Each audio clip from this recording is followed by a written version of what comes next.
Here's the greatest essence of life, and that's living well. Weaving a tapestry of life experiences. What constitutes a good life? What is a good life? Because that's the highest essence of life, is to live a good life. Let me give you a pretty good list. Here's number one, productivity. You won't be happy if you don't produce. That's why the 6-1 was arranged, so that you spend the greater part of your life and your time producing. Producing a working day, produce an idea and make it fly, produce an enterprise and make it grow, produce a relationship and give it life, to create progress. You won't be happy if you don't produce. Work to do that. There's an ancient script that says, the sleep of a laboring man is sweet. Someone who labors to produce with their hands, who works hard, that sleep is sweet. Not the sleep of a goof-off man, not the sleep of a drifting man, the sleep of a laboring man, somebody who works, puts in the time and the effort and the work and the labor, whether you labor with your hands or labor with your voice, or whatever you do, physical, spiritual, personal, that labor produces good sleep. So we must produce. But here's the rest of a good life. Next is friendship. The greatest support system in the world probably is. And you've got to nourish your friendships. Don't lose contact. Keep in touch. We all have to work on that. Letting too much time go by between visits and conversation and telephone and letters, personal contact, so that you keep alive this reservoir of goodwill in terms of friendship that can give you support when you really need it. Develop this support system. Good friends, those people who know all about you and still like you, right? Good friends. Next is your culture. America understands this probably better than any other country. The dynamics of culture, especially the dynamics of multiculture. A single culture is dynamic, but when you put together multicultures like America, it can produce the most stunning results. It can produce the most incredible wealth, such as never been known to the world in 6,000 years. The wealth that has been created by multicultures working together, contributing to each other. What one lacks, the other one's got. What one got's, the other one shares. What one doesn't have, the other one puts it in. What one doesn't know, the other one does know. And you put that all together and it becomes a tapestry of investment second to none that produces a country that's unlike any in 6,000 years. There's been nothing like it. And part of it is this multicultural contribution, mutual contribution of cultures. But now here's what's important to keep your culture alive, so that it continues to make its dramatic contribution. So culture. Now here's what's next. Don't miss anything in lifestyle. Just don't neglect the experiences you can have. Some people watch too much television and they neglect all of the experiences they can have. There's a lake in Idaho called Lake Louie. You can drive within 2 miles, and then you got to get out of your car, put the little outboard motor on your back and your fishing pole, and you got to hike the last 2 miles. But when you get there, it is one of the most serene places in all of the world, undisturbed. And you put this little outboard motor on an old raft that's up there, go put out across, and the sun's just coming up about 6:15, and you cast out there for those rainbows. When one of those things hits your line, it is an ultimate high. One, you're about 5,000 feet up. That's a high. A mile high.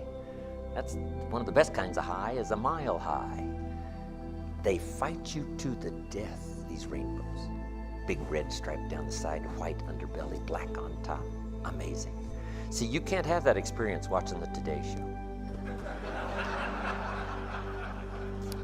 You've got to get up what? About 4:30 in the morning. And that's what I'm asking you to do more often. Get up at 4:30 in the morning and go create for yourself more experiences. So jot this down. Life is not just the passing of time. Life is a collection of experiences, their frequency and their intensity. The frequency and the intensity of experiences. That's what life is all about, that collection. So don't get trapped into wasting time. Not that watching a television show isn't a waste of time. You know, there's plenty of good stuff. But don't use it as your only source of life experience. Don't miss the game. Don't miss the show. Don't miss the performance. Before my father died at age 93, if you would have called him at 10:30, 11 o'clock, he wouldn't be home. He's at the ball game. He's at the rodeo. He's at church. He's somewhere. Watching the kids play softball. He's somewhere. Every night. My parents taught that. Don't miss anything. Another experience, another rich experience, another time, another time. Don't miss whatever comes to town. Don't miss, don't miss. Don't miss the movie. A movie's probably the greatest value in the world. Costs $60 million to make it, $6 to see. Now, jot this down. If you live well, you will earn well. If you live well, it'll show in your face. If you live well, it'll show in the texture of your voice and your language. If you live well, you'll be attractive. And success is something you attract by becoming an attractive person. Work hard. We're going to talk about that tomorrow. Work hard, play hard. All work and no play makes Jack a dull boy. One thing you don't want to be is dull. So, in the time away from your labor, in the time away from your commercial obligations, your commercial work, engage in all of this stuff. Don't miss, don't miss. Collecting every day, every week that's possible, collect. So that your experiences now infuse your commercial time, your working time, your selling time, your recruiting time, building an organization time, constructing an enterprise time. If you will do that, not postpone all of this till some later time, as soon as, but weave it in. That's what we call a good life. Next is spirituality. Whatever you believe, study, practice, teach. It doesn't matter what the religion is. It doesn't matter what the spiritual persuasion is. Be a student of it. Don't neglect its research. Don't neglect its study. Don't neglect its origins. Don't neglect the contribution it could make currently to your life, and give your spirituality a chance now to infuse. You don't have to talk about it all the time, just so that it affects. It has an unseen magical effect in your performance, in how you treat people, in everyday life. If you'll use all of that, and don't neglect it, but study it and practice it and teach it, I'm telling you, it will serve you well. Next, do all the things that make you unique, so that you can enjoy your own uniqueness, not to make it a display, but so that you can enjoy yourself. The great philosophy says, love your neighbor as you love yourself. Now, here's one of the ways to create unique self-love, and that's to make yourself unique to yourself. This doesn't have to be publicized. It doesn't have to go on television. It doesn't have to be displayed in a seminar. Just so you consciously know that you are doing the things that makes you unique. And it makes you unique because of what you do and the way you live and the way you speak. The uniqueness is primarily appreciated by yourself. You can't believe what that does for your self-esteem. It's off the scale, and anybody can practice it. Tips means to ensure prompt service. So when should you give it? Up front. Now see, I didn't know that. I said, no, good service, good tip, lousy service, lousy tip. No, to ensure good service, if the occasion calls for it, up front. I learned how to do that. You're taking a special friend out to lunch? This is a special occasion now. Special friend out to lunch? You call Mary over, the waitress. Mary, arm around the shoulder. Mary, here's $10. Would you take special care of me and my friend? You won't believe what happens. He said, Mary will hover around your table. They know how to hover, but it takes $10 to get them to hover. Without that, in the middle of the meal, you're just saying, where's my waitress? She must be gone on a break. Say, no. And Shof taught me, when the occasion is special, up front, up front. I took a beautiful lady once to Trader Vic's in Beverly Hills. She was so surprised. When we got there, these two attendants come walking out. Hello, Mr. ROHN. She says, wow. Opened up both doors, let us out. We went in, had this fabulous meal. And I said, okay, we're ready to go.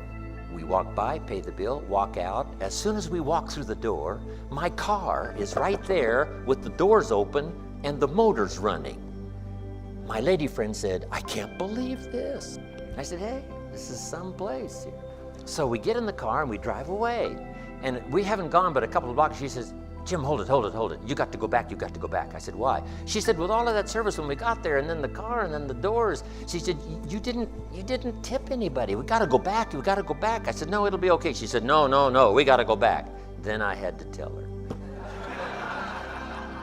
that I made a trip to Trader Vic's long before we went there. And I made sure that it all happened, right?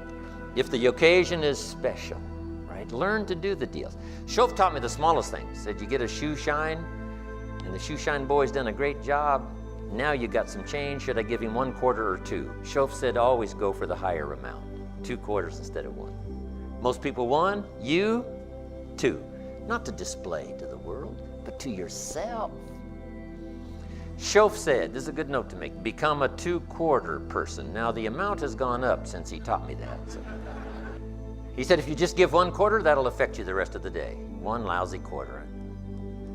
And you look at your shine, if you go for the 2/4, he said that'll affect you the rest of the day. Become a 2/4 person. I learned those simple little easy things.